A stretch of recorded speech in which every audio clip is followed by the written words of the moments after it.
Authorities have identified Tyler Robinson, 22, a Utah native who has been living with his parents for an extended period, as a suspect in the fatal shooting of conservative activist Charlie Kirk.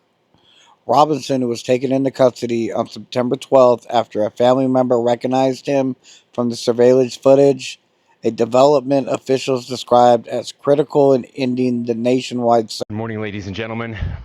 We got him. Reports from CBS News citing law enforcement sources indicate that the family member was Robinson's father, who encouraged him to surrender and subsequently contacted a family friend who informed the sheriff's office. Authorities say his family turned him in. A family member of Tyler Robinson reached out to a family friend who contacted the Washington County Sheriff's Office with information that Robinson had confessed to them or implied that he had committed the incident. During a press briefing announcing the arrest, FBI representatives declined to provide details about Robinson's background, political views, or potential motives.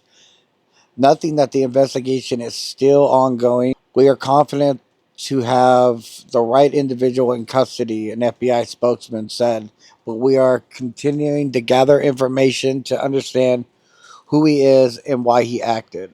Tonight, after a manhunt that lasted just 33 hours, police say they've caught the suspect who assassinated conservative activist Charlie Kirk. 22-year-old Tyler Robinson, arrested for suspicion of aggravated murder and other charges. Utah Governor Spencer Cox noted that investigators spoke with a relative who said Robinson had become more political in recent years.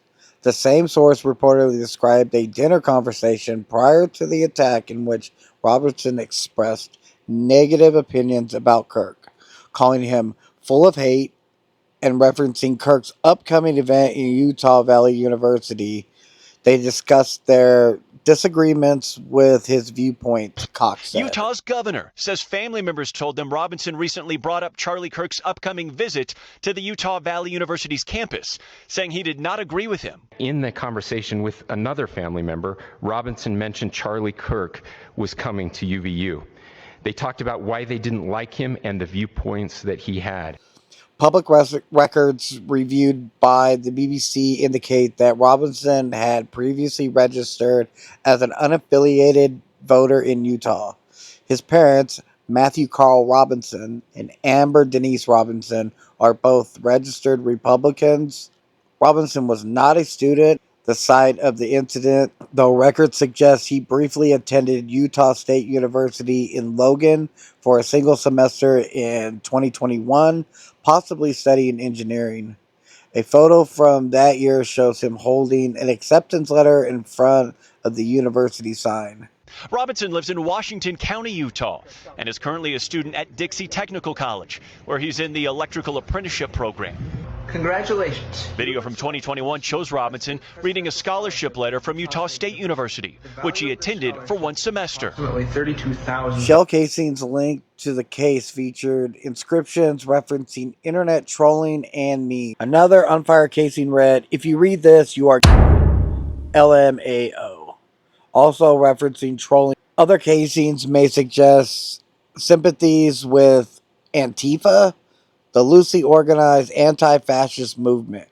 One unfired shell was marked with "Hey Fascists, Catch," occupied by directional arrows that could reference either anti-fascist symbolism or video game controls.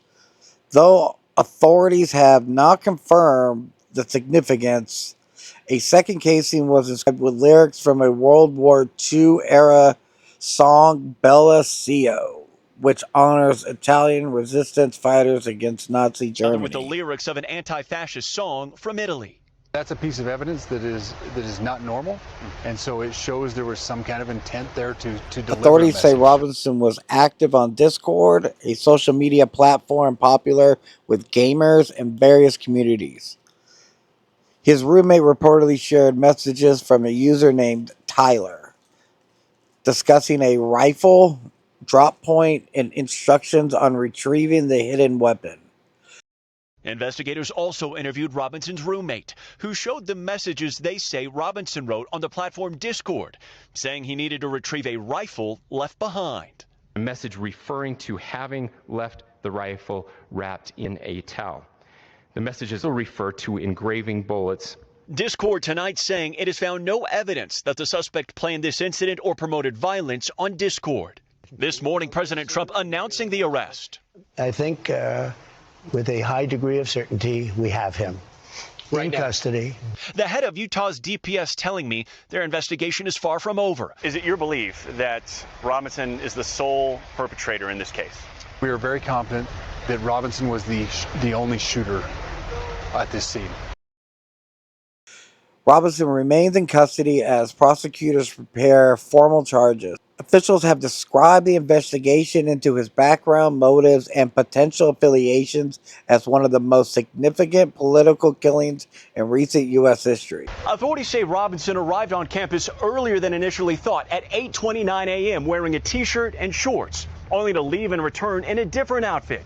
The same one seen in these enhanced photos, and then again later, when authorities say Robinson ran and jumped off a nearby roof to escape. Authorities say video near the scene shows Robinson drove a Dodge Challenger to the campus.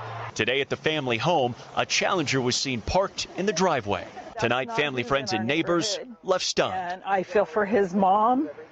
I love Amber. She's a great mom, and he has a great dad. All of it happening as Kirk's body arrived back in his home state of Arizona. Those are what I believe to be the facts of the case so far as of today. But let me know what you think. Did he act alone? Was he with another group? Only time will tell. But let us know, and we'll see you on the next one.